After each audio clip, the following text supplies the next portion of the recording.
In the name of the Father, and of the Son, and Holy Spirit, God is one. Amen. Well, here am I genuinely this time in the monastery, in a part of the monastery that Paula calls my broom cupboard. Paula yesterday had lunch with us yesterday, which was very nice. And she was saying that when she came and looked around before and saw where we do 10 at 10, she was really rather amazed because it's more than a broom cupboard, but not a great deal more than a broom cupboard. Good morning, Vicky. God bless you.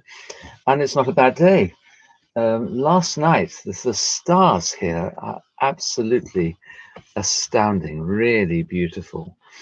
And this morning, when we went off to chapel for the start at 5 o'clock, it was so clear that I went back into the house, into this building here, which is a sort of shed, put on my glasses to have another look because they just need to be looked at. And no moon, an absolutely thrilling sight.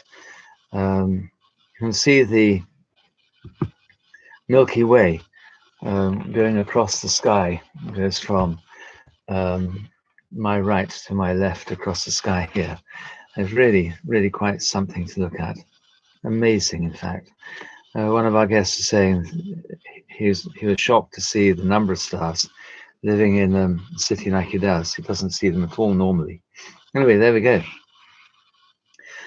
Happy little Friday to Anton, and good morning, Jovan. God bless you all. Okay, well, let's crack on. We're going to be looking at Romans chapter 9, verses 6 to 13 today. I might say it's no longer sunny, but it's quite bright. And I seem to have got, not a cold, but some sort of something in the nose, so talking all nasal, and my voice is still gravelly. And I don't have the microphone here, so it's probably all tinny. So tinny and gravelly. Good morning, Tony, from your grey, dank island. It's a bit better than dank and grey here. Anyway, here we go. St. Paul says, chapter 9, verses 6 to 13. But it is not the word of God has taken no effect, for they are not all Israel who are of Israel, nor are they all children, because they are the seed of Abraham. But in Isaac your seed shall be called. That is, those who are the children of the flesh, these are not the children of God, but the children of the promise are counted as his seed. For this is the word of promise, at this time I will come, and Sarah shall have a son. And not only this, but when Rebekah also had conceived by one man, even by our father Isaac, for the children not yet being born, not having done any good or evil, but the purpose of God, according to election, might stand, not of works, but of him who calls. It was said to her, the older shall serve the younger, as it is written, Jacob I have loved, but Esau I have hated. There we go.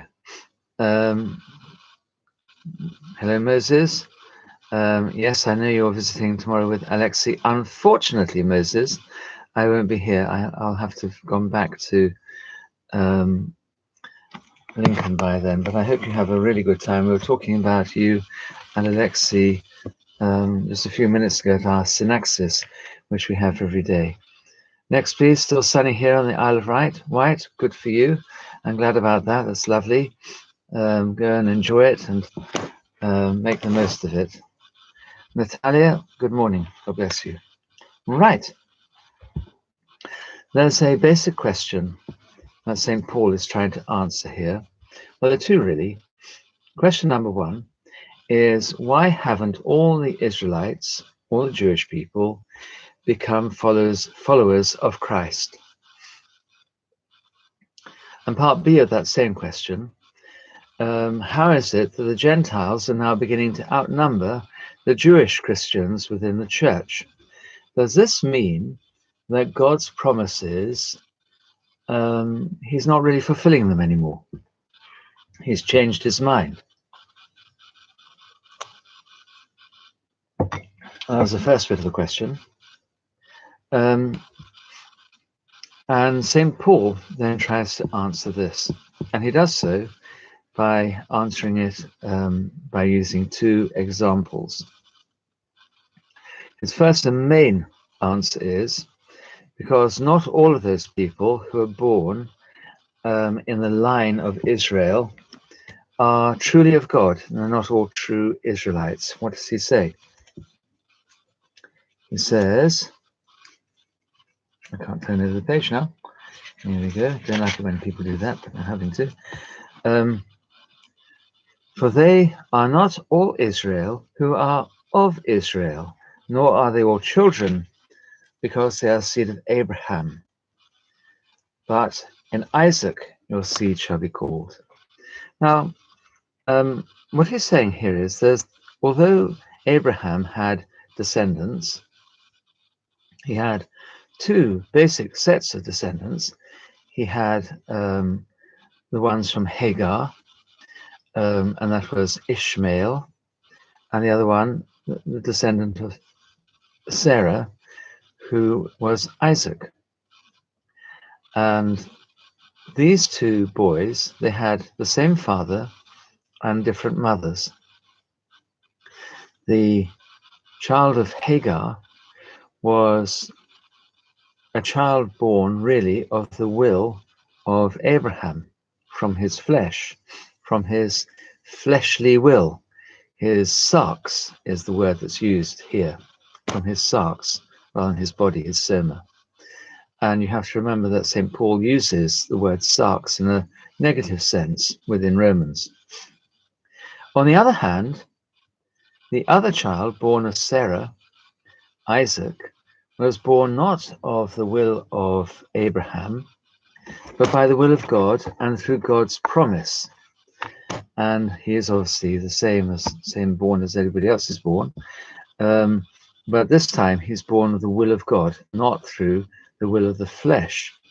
In fact, there couldn't have been any birth through the will of the flesh, because both Abraham and Sarah were too old for this now. So he was born through the will and through the promise of God. So he is called the child of the promise, and the other one is the child of the flesh. Okay? And of the two, God says to Abraham, in Isaac your seed shall be called. In other words, it's through Isaac particularly that we're going to number your descendants. Okay? Ishmael, nice lad, off you go into the desert, make of life whatever you can. And obviously in Islam they say that he has a progeny of his own. And of course he does have a progeny of his own. So not all of Abraham's children are Israel. Okay, not all of them are counted as being his children. Only Isaac is, from whom Israel is born. Now, Isaac being the child of the promise, Ishmael being the child of the sarx. Okay, you can go and read all about it in Genesis chapters 18 to 21. If you carry on reading, you'll see why it is that they had such problems. They had severely dysfunctional families. I think that's the best we can say about it. Severely dysfunctional. Things really not happening as you might expect or hope them to. Now, this is actually really important. So it's not just the fact that somebody was a descendant of Abraham, and we're going to come on to Isaac in a moment, but there's an added extra in there, and that is that it's God's will. Okay, God's will comes into it as well. Good morning, Beverly. Now, we can say this also of us now. You might have been born into a Christian family. You might have been born into a family that goes to church. You might have been born in a family that had you baptized. I wasn't born into any of those things. And even so, a point comes when you need to make all of that your own, so that you take upon yourself the covenant between you and God.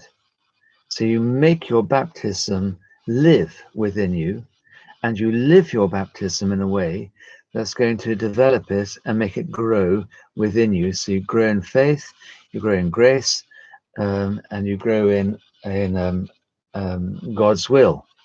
Okay? So just like you cannot, we might say, just like you cannot inherit Christianity, even if you're baptized, you don't inherit it from your grandparents.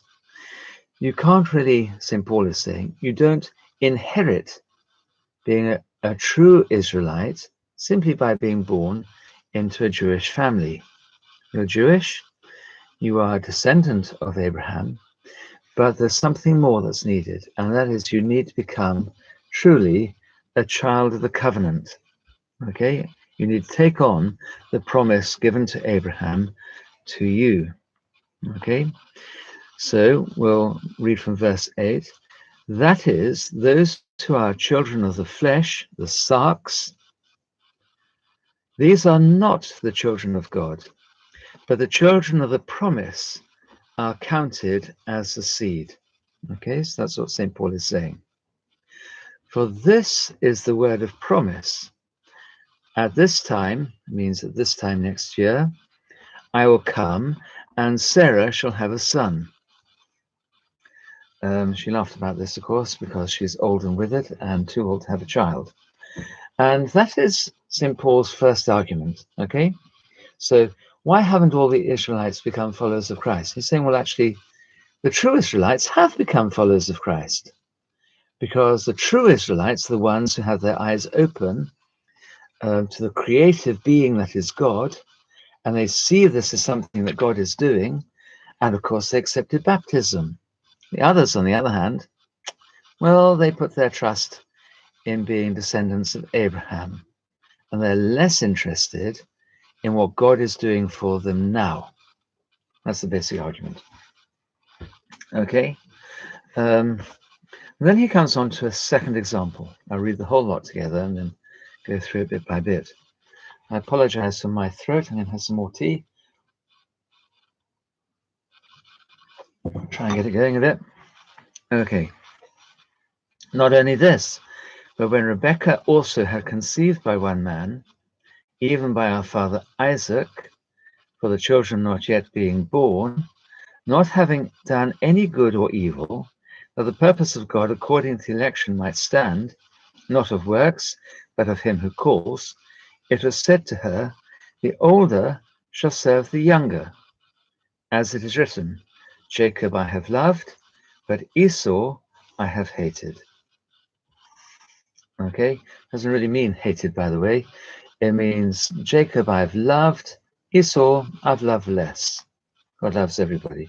But in this case here, God really loves Jacob and he loves Esau, but much less. And there's a good reason for that. Now, okay, now the really salient parts about this is that last little bit there, the older shall serve the younger. This was before they were born. Now, before they were born, there's nothing that either of these twins could do that would gain God's favor or make God love them more or anything like that. It's just that God decided that he was going to choose one of them, and the one he chose was Jacob. It says later, you know, in the story, it's because Jacob does God's will and Esau does not. And Jacob reacts to God, whereas Esau reacts largely to his stomach and to his passions, whereas Jacob doesn't do that. So we have to have that in mind as well. And God's able to foresee this and see what's going to happen. But anyway, whereas in the first story, you've got one father and two sons, each from a different woman, here you've got one father and one mother and two sons born on the same day. They're twins. They're not identical. One is a smooth man and one is an airy man. And one is dark-haired and the other one is red-haired. Esau being the red-haired one, and the hairy one. Now, what about this then? So she has two sons. Esau loved less, Jacob loved more, and he's the one who fights with God, strives with God at the river Jabbok, and gets the name Israel, which means strives with God or fights with God.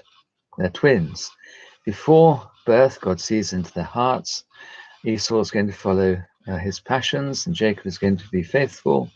So Jacob is the one chosen. He's elected even before he's born. And from him come all the Israelites. And from that group of people come those people who are faithful to God. And that is going to be developed in more of this chapter, which we'll look at on probably on Monday, because tomorrow I've got to travel back to Lincoln. So we won't have 10 at 10 tomorrow. Okay, from that, so what Paul is saying is, it's not those people who are the physical descendants of Abraham or Israel who make up the real Israel. You know, otherwise Esau would have been as well. He's a descendant, but he's a descendant of Israel, but he's not chosen. He goes off and he founds the nation of the Edomites. The Edomites end up being called the Idumeans, and the Idumeans were conquered in round about 180 BC, and only at that stage were they forcibly converted to Judaism.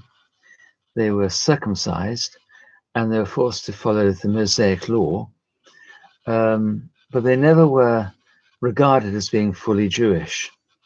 In fact, Josephus, writing in his History of the Jewish Peoples, calls them half-Jews, not full Jews, half-Jews, despite the fact, and it's the interesting part, despite the fact that the Jews and the half-Jews, both of them were descendants of Israel, Jacob. Okay? And St. Paul is using this as an example, saying, so, you know, let's look at these examples. And you can't get better pedigree than either of these, any of these people here. Descendants of Abraham, yep. We've got two lots. We've got Ishmael and Isaac. Oh, bye-bye Ishmael. Okay, so go down another generation or two, and who do you have? You've got the descendants of Israel. Well, you've got Jacob and not Israel. You've got two more. The descendants of Isaac. You've got Jacob and you've got Esau. Bye-bye Esau. We're only interested in Jacob, who becomes Israel. Okay? And the point of all this is, number one, there's a particularity about God. And the particularity is very great. And the second one is that the physical background is not as important as the spiritual one, the promise, receiving the promise.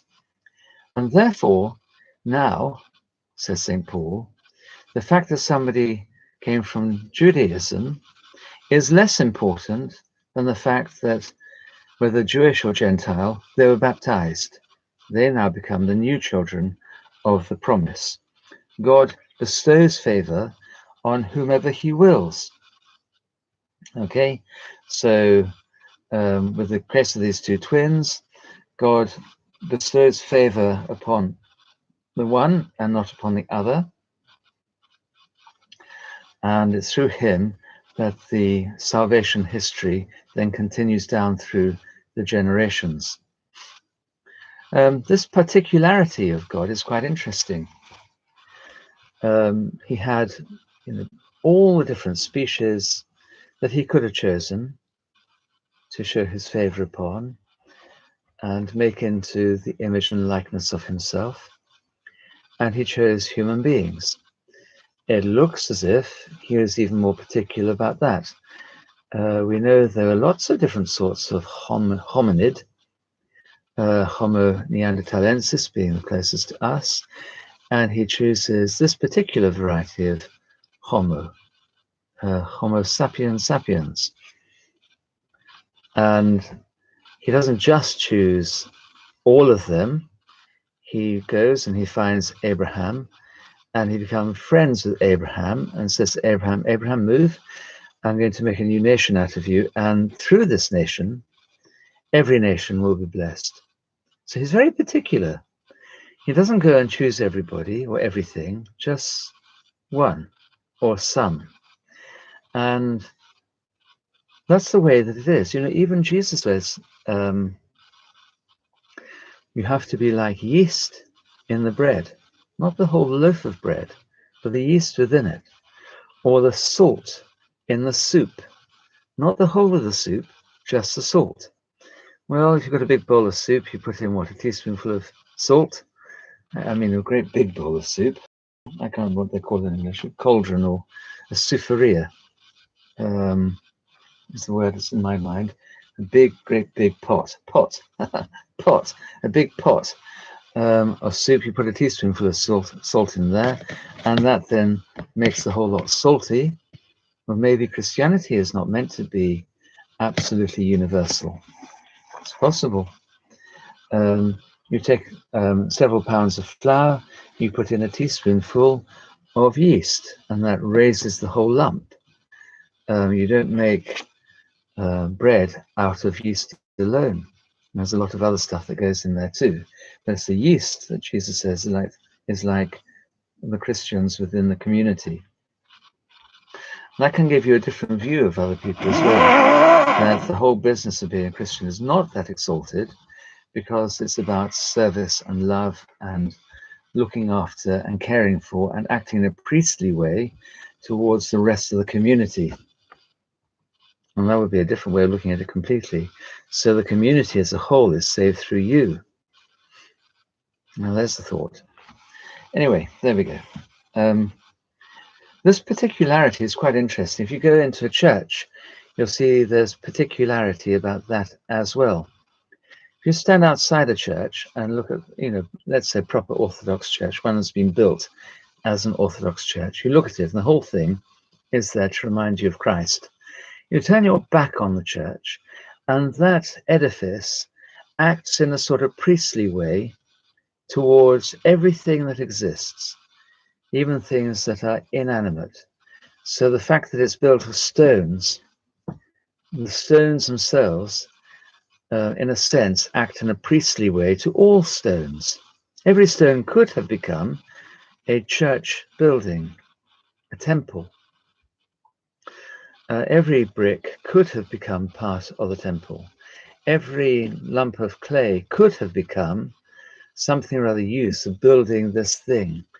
Every limestone could have gone into a kiln to be made into a church. Okay?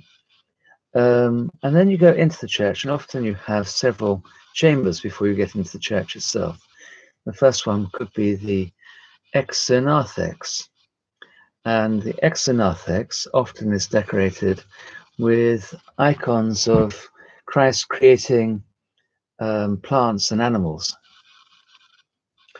And these non-human plants and animals represent a sort of priestliness to all these living things, a priestliness to all the things that are non-living. Quite often, actually, they're just animals in there, because in the early mind, the plants themselves were not living. They didn't see them as being living. They saw them as sort of outgrowths from the soil, but not in themselves a living thing. It's quite an interesting bit of early science. That's sort of Stone Age and Bronze Age science, that is. And then, but the living things now would have plants and animals and birds and stuff like that in them, and fish and so on. And this then, so those birds, fish, plants act in a priestly way to everything that is non-living.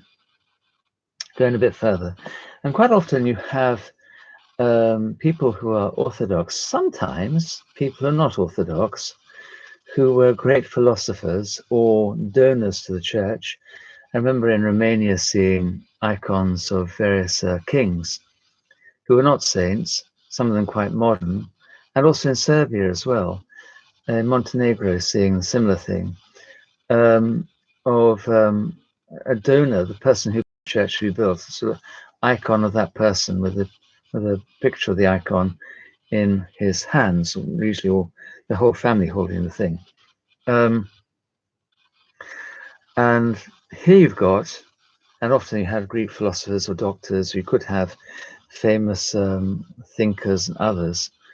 You could, I guess, even have scientists and thinkers and writers and playwrights and so on in that particular area, in the narthex, or even a sort of exonarthex, another exonarthex. You've got an exonarthex. And these people here, they're ordinary people, not necessarily saints. And the idea here is that all of humanity acts as a priesthood towards the whole of creation, the whole of humanity. And a sort of example of priesthood would be, well, here we got something or other. It's a hole punch. And to make this, metal and oil have been taken with fire and human ingenuity and changed and put together, and something new has been found. And that something new that has been found is called hole punch. I think this one probably doesn't work very well. Hole punch. And that is a sort of act of act of human priesthood, where you take something, you find something new in it. Most obviously, of course, when you take flour and water and yeast and stuff and make bread, something that is one thing now becomes something different, has a different meaning attached to it, and something new. Or you take fruits and you squash them and you process the juice and you make wine. This would be a priestly act as well. And then in a church, not all of those people go through, but some of those people go through into the main body of the church, the nave, the ship of the church. And you go through, there should be two doors in the middle, and these are actually called the royal doors. Most people think the royal doors are the ones in the icon screen, but the royal doors are the ones that go from the narthex into the nave. And as you go through, who goes through there? Well, the royal priesthood goes through there. And the royal priesthood acts in a priestly fashion towards all of the rest of humanity, and through them to the rest of creation, and through the rest of living creation to the rest of dead creation or non-living creation, and the whole of creation towards all that yet is to become. Now, the royal priesthood obviously has different functions within it. Everybody who's been baptized and chrismated into the church. It is a fallacy to think that you open up the doors in the middle icon screen and through goes the priest, and he now acts as a priest to everybody. That's a fallacy. The priest is a member of the royal priesthood, another member of the royal priesthood with a particular function. And he represents and is the arms and legs and eyes and nose and everything else of Christ, who is the great high priest and the only real priest in that sort of terms. The priesthood that somebody like me has is to do with being an elder within the church, a presbyter, from which we get the word priest, and is not to be equated with the same sort of priesthood that Christ has. There are aspects that are the same, but those aspects are actually shared by the entire royal priesthood, which is why it is that an Orthodox priest cannot serve the divine liturgy by himself, but needs a congregation. He needs to have the rest of the royal priesthood with him in order to do that. You cannot represent somebody to other people without other people being there. Whereas a Roman Catholic or some Protestant clergy, they will say Mass by themselves, and that is perfectly valid, because they see their priesthood in a slightly different way. You see the way there's sort of particularity, where you go from enormous to smaller to smaller to smaller to smaller to smaller to smaller to smaller. It's like that. And St. Paul is saying, in a sense, it's a bit like that as well. God is particular. He gives his grace to whomever he chooses. And You might have the whole Jewish nation. Great, he's saying, but in his time, he's saying, but not all of those people were actually of God. Not all of them, just a small number, and that small number have now become Christian. Okay, so there we go. That's enough of that. 30 minutes. Getting nearer to 10 minutes, aren't I? Slowly, slowly. Okay, right, God bless you all. Tomorrow, same, probably not. We'll see if I'm able to, if I can work a bit longer. I'll try to, because I'd like to, but I've got... it takes such a long time to get to Lincoln on a Friday if you leave in the afternoon, because you get caught up with dozens of other people as well. So, people to pray for. We're praying for Paul, who has cancer and is in hospice. We're praying for Tim, who has cancer. We're praying for Finley's brother, Alistair, who has leukemia, so keep him in your prayers. We're praying for Marco, whose anniversary falls at this time, and for Tim. And we're carrying on praying for Judith, and for Elizabeth, and for Peter, who no longer has COVID, thank God. So we're just praying for him, for his cancer. And we're praying for Mark and for Rico as well, Rico, who has nowhere to live. So please keep them in your prayers. Okay?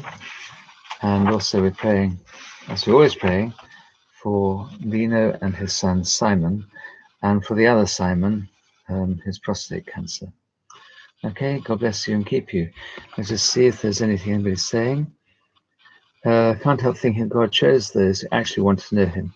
Yeah, I mean, when we think about election, we have to go back to that idea of deciding to do a degree. You go along to your local university, you've worked very hard, you've got yourself your A-levels, or you've got your got your qualification anyway to go to university, and you sign up and you start paying your money and you do the work and you get a degree, and you're part then of the elect who have a degree from that university. Okay, that doesn't mean to say there's anything capricious about that. It meant that you yourself put yourself in the situation that allowed you to get that degree. Well, good for you. And the same is true about other people. God chooses those who want to choose him. He does not turn you away. So if you're coming to God will accept you. But even if you remember the Lord saying in the reading we had, we had it yesterday. Did we?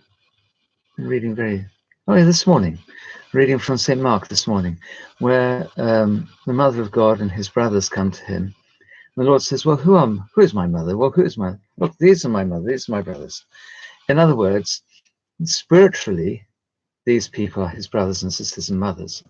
Whereas the mother of God, of course, she is his mother, but she is only his mother, primarily, spiritually, rather than physically. And same with those people, his cousins and others of his own village that call his brothers. They're related to him principally, spiritually, rather than physically.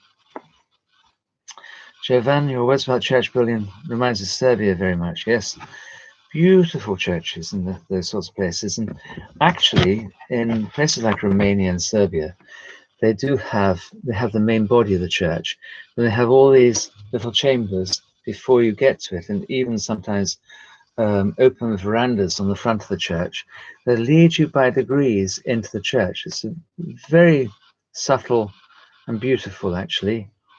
It's wonderful. Okay, Anton, dragged into a Zoom work meeting.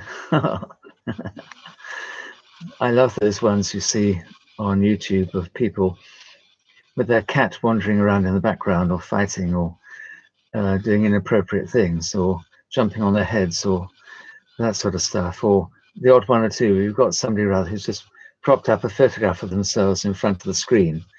and it falls down, and there they are, eating Mars bars in the background. Good morning, Malengas, from nice, warm, sunny polytunnel. Putting on while you listen, jolly good, that's nice. I'd love to be coming and joining you to do that. That's great. Okay, God bless you and keep you.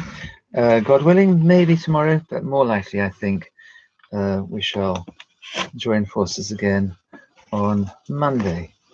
God bless you and keep you. Your prayers.